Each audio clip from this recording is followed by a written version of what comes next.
All right, so let's do 29. We're going to do it as an MOD.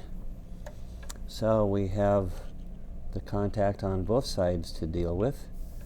Contact on the mesial side, you see, is pretty far shifted facially, so we'll have to get ready for that. Now we're just going to look this way, lean the burr a little bit lingually. Get about 1 millimeter depth. Now in this case, I don't have to be too concerned about preserving the marginal ridge, do I? Because we're going to cut all the way to the contact area on both of them. Of course, ultimately, we're going to make a little extension into the lingual groove as well, and we can get all that smoothed out. Now we're going to look this direction and cut out very near the adjacent teeth on both sides at the same pulpal floor level. So let's see if I'm about the middle of the contact. Yeah, pretty close. We're going to go to the middle of the contact over here.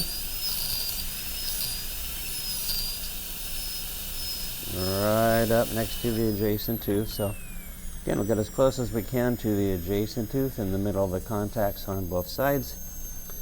Now we're just going to do the same thing we always do. At that same level, find the margins. So we can go a little farther there.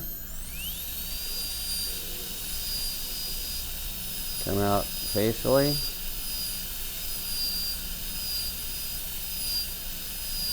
Now I have no idea if I've gone far enough facially until I use the mirror to see. I have to go a little farther.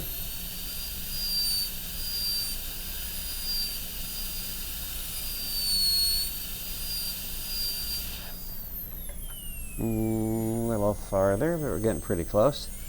Again, keep the burr as close as you can to the adjacent tooth so you have the ability to see more accurately where the margin is actually going to end up. So it's going to be probably about right here when we finish, so just a little farther. Now we're going to do the same thing on the mesial side. Let's go lingually. Have we gone far enough? Almost, a little bit more. So we're just trying to find the margins, just the way we always do.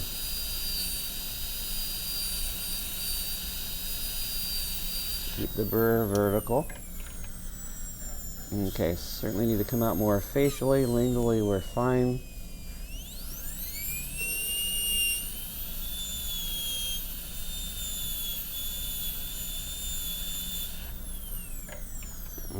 Okay, facially we'll probably end up with reasonable clearance. We could touch a little more on each side. We're pretty much where we want to be.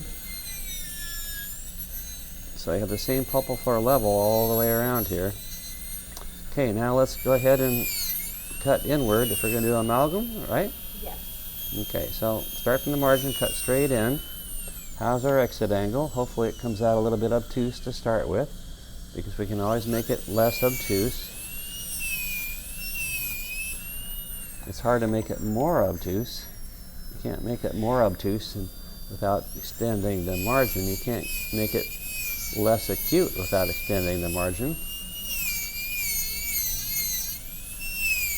Same thing on the facial. We're going to just do trial and error until we get the angles that we want and the length into the tooth.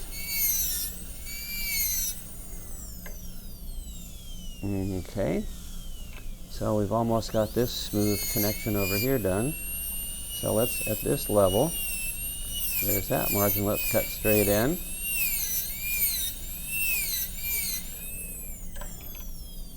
And we'll adjust a little bit more. We're pretty close to 90. I'm thinking it maybe, let's go a little deeper here. And then we're going to cut straight in. Okay, so we're pretty close to 90 there. We'll make the smooth connection to the isthmus right here. Go to the facial margin, cut straight in. So it starts out, it's going to be a little bit obtuse. So we'll adjust it a little bit at a time.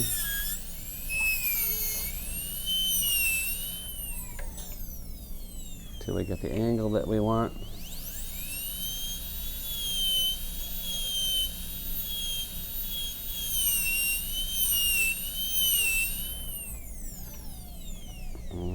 Okay.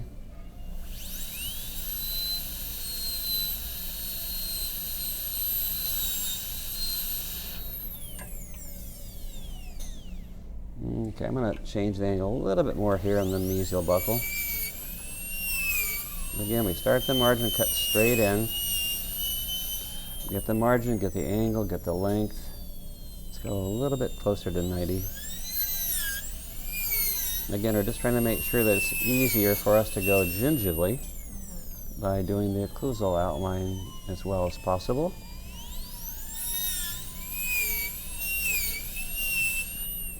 Okay, so we have margins.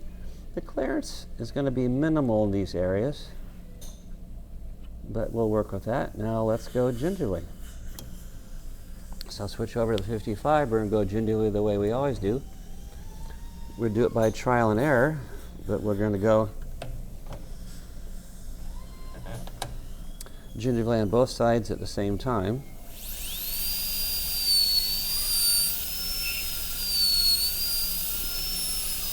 Seven steps at a time.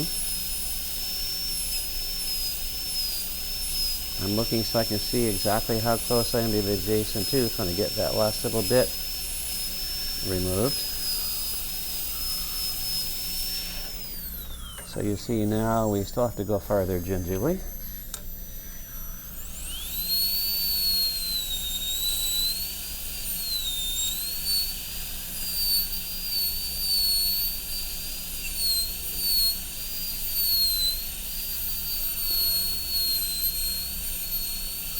And probably will on this side too, but we'll check in a second. Okay, so we need to go gingivally on each side. A little more.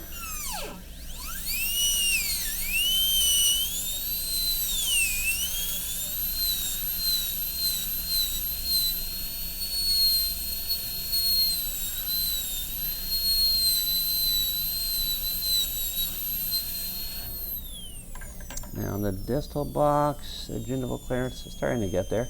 If I trim a little more off, see there's a little bit of excess down there still. Can't see the margin, but I can see how close I am to the adjacent tooth. That's all I need to see.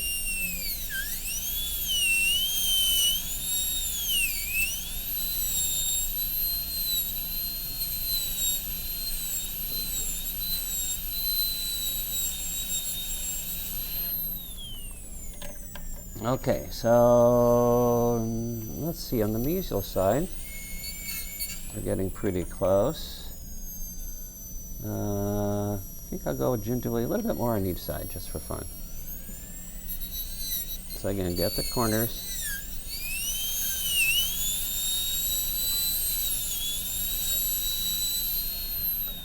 I'm going to turn it a little bit more.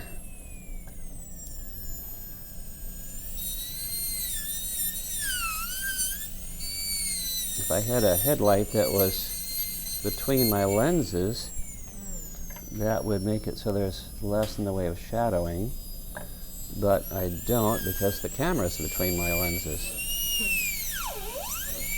So I'm a little bit limited there.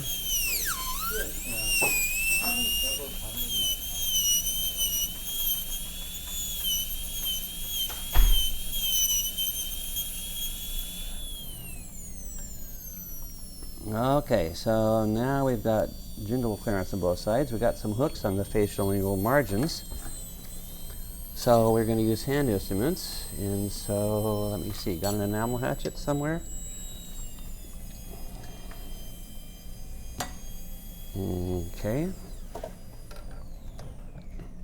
So we always use the mirror when we use the hand instrument, so I can look down here.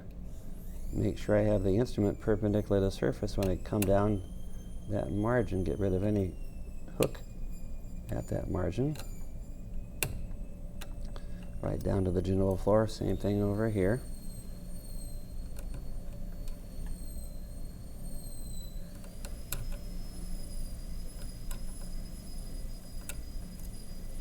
flip over to the other end and we can do this side here. And then do this side over here. But again, we're looking down the wall to make sure we see the instrument perpendicular to the surface. So get it lined up first with the mirror, then come down that margin.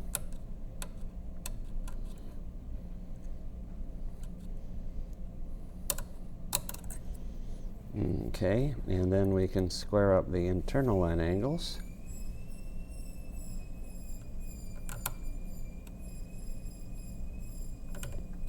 In this case, of course, the retina grooves may not be quite as important as they are for an MO or a DO.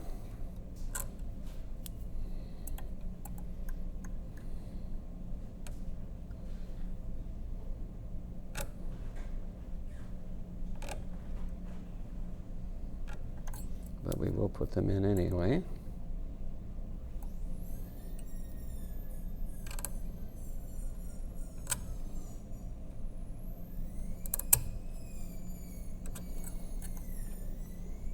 Make sure we get the corners just the way we want. Nice and sharp.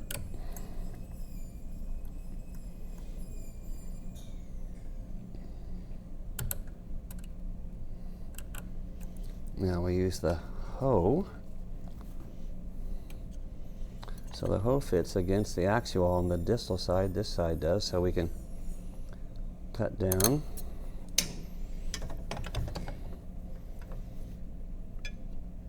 Cut down a groove in the distal lingual, lean the instrument away from the facial wall, cut a groove down the distal facial. And again, if we were going to use a burr, we would use it after we use a hand instrument, so the hand instrument will guide the burr so the burr goes in the right direction.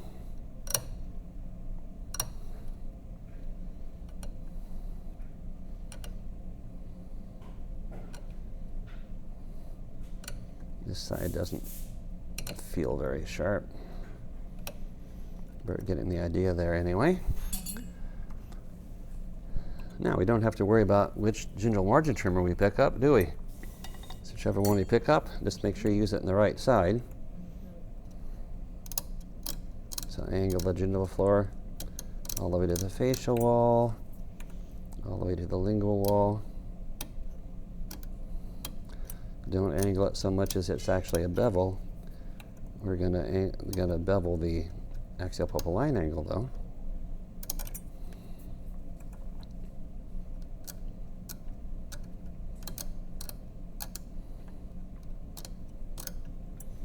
Then we'll pick the other instrument. Except we got a little problem here. They're the same side, right? Yeah, they're both distal. Yeah. Okay, so we have another one here. Hopefully it's mesial. So we're going to angle the gingival floor all the way to the gingival wall, angle it all the way to, the lingual wall and then to the facial wall, bevel the axial pulpal line angle.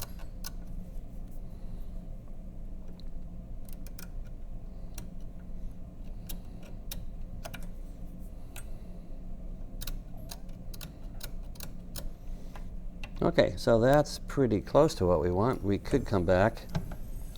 I didn't really take the time to smooth out the outline form on the occlusal.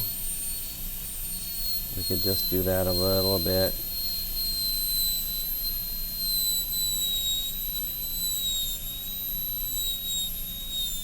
Again, making sure the burr is always leaning a little bit lingually. Okay, so we could touch the, let's see, this mesial buccal. There's a little part down there that we could still trim away. Little tiny step right down there. And we're okay there, okay over here. Got a little step at the bottom of this wall in the distal. So you could even just trim that a little bit more with the 55, or it will be okay. But anyway, that's the basics of the MOD.